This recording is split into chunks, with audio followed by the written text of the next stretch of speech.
Hi friends, welcome to ரூபா kitchen.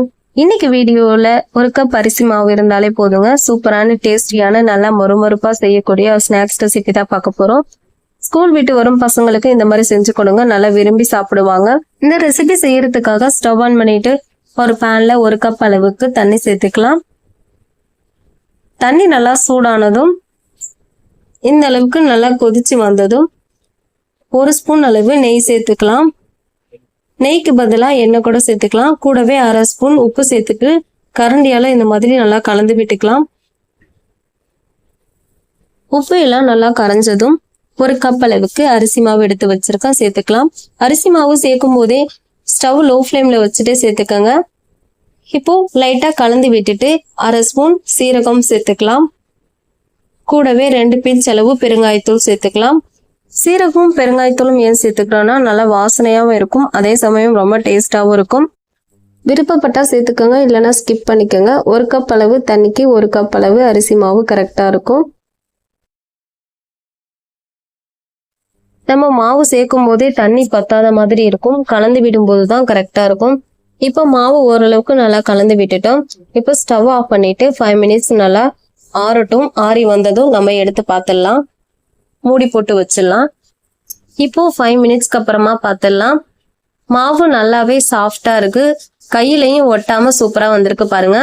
இப்போ இதுல ஒரு ஸ்பூன் அளவு நெய் இல்லைன்னா எண்ணெய் கூட சேர்த்துக்கலாம். சேர்த்துட்டு எல்லாத்தையும் நல்லா கலந்து விட்டுக்கலாம். சப்பாத்தி மாவு எப்படி பிசைவோமோ அதை மாதிரி நல்லா பிசைஞ்சு எடுத்துக்கலாம். மாவு கொஞ்சம் நம்ம ஆற விட்டோம், அதனால கொஞ்சம் லைட்டா தான் சூடா இருக்கு. இந்த சூட்லயே நம்ம நல்லா பிசைஞ்சு எடுத்துக்கலாம்.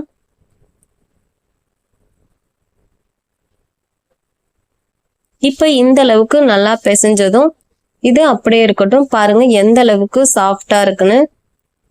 இப்போ ஒரு சப்பாத்தி கட்டையில எல்லா இடத்துலயும் படுற அளவுக்கு அரிசி மாவு சேர்த்துக்கலாம். அரிசி மாவு சப்பாத்தி கட்டையில சேர்க்கும் போது மாவு கொஞ்சம் கூட ஒட்டாம சூப்பரா வரும், அதனாலதான் நம்ம சேர்த்திருக்கோம். இப்போ இந்த மாதிரி நம்ம கொஞ்சமா மாவு எடுத்துட்டு உள்ளங்கையில வச்சு நல்லா உருண்டை பிடிச்சிட்டு இந்த மாதிரி தட்டி எடுத்துக்கலாம். லைட்டா தட்டிட்டு சப்பாத்தியா நம்ம தேய்ச்சி எடுத்துக்கலாம்.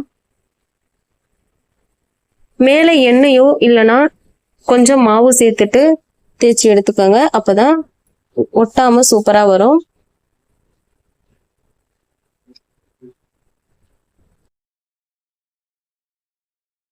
நம்ம அரிசி மாவுல செய்யறதால ரொம்பவே சாஃப்டா இருக்கும். அவ்வளவுதான், மாவு நல்லா தேய்ச்சி எடுத்தாச்சு. இப்போ நடுவுல ஸ்கொயர் ஷேப் வர்றதுக்காக சைடில் உள்ள மாவுலாம் இந்த மாதிரி கட் பண்ணி எடுத்திருக்கேன்.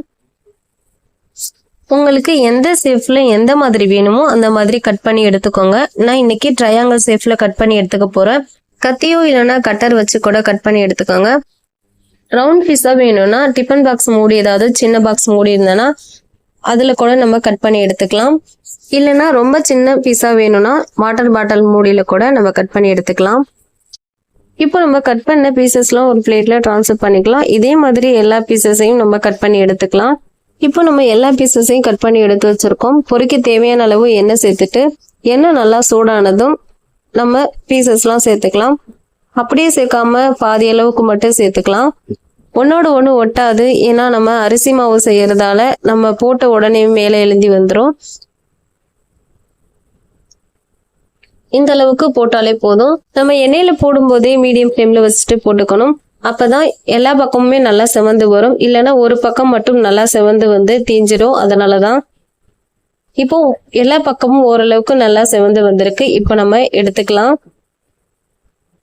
அரிசி மாவா இருக்கிறதால சீக்கிரமாவே வெந்துடும்.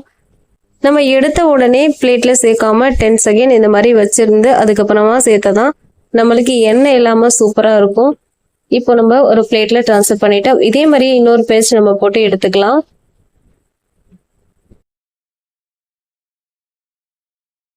எண்ணெயிலே போட்டதும் அப்படியே விடாம கொஞ்சம் இந்த மாதிரி திருப்பி திருப்பி விட்டாதான் சீக்கிரமா 2 பக்கமும் செவந்து சூப்பரா இருக்கும். இப்போ எல்லாத்தையும் நம்ம எடுத்துக்கலாம். நம்ம எடுத்த பீசஸ்லாம் ஒரு பவுல்ல இல்லைன்னா பிளேட்ல கூட ட்ரான்ஸ்ஃபர் பண்ணிக்கலாம். கொஞ்சம் ஆறுனதுக்கு அப்புறமா ஒரு ஸ்பூன் தனி மிளகாய் தூள் சேர்த்துக்கலாம். கூடவே கொஞ்சம் உப்பு சேர்த்துக்கலாம். டேஸ்ட்டுக்காக தான் நம்ம ஏற்கனவே உப்பு சேர்த்துருக்கோம். இப்போ மசாலாக்காக நம்ம உப்பு சேர்த்துருக்கோம். இப்போ எல்லாத்தையும் நல்லா கலந்து விட்டுக்கலாம். இப்போ எல்லா இடத்துலயும் பட்டு சூப்பரா இருக்குது பாருங்க. அவ்வளவுதான் ஃப்ரெண்ட்ஸ், சூப்பரான டேஸ்டியான ஈவினிங் ஸ்நாக்ஸ் ரெடி. நீங்களும் இத மாதிரி ட்ரை பண்ணி பார்த்துட்டு மறக்காம கமெண்ட் பண்ணுங்க. சிம்பிளா ஈஸியா வீட்ல இருக்க பொருளை வச்சு ஈஸியாவும் செய்யலாம், அதே சமயம் டேஸ்டியாவும் இருக்கும். சின்ன பசங்களுக்கு மட்டும் இல்ல, பெரியவங்களும் சாப்பிடலாம், அந்த அளவுக்கு சூப்பரா இருக்கும். நம்ம வீடியோ பிடிச்சிருந்தா லைக் பண்ணுங்க, ஷேர் பண்ணுங்க, மறக்காம நம்ம சேனலை சப்ஸ்கிரைப் பண்ணுங்க. தேங்க்யூ வாட்சிங். Bye bye.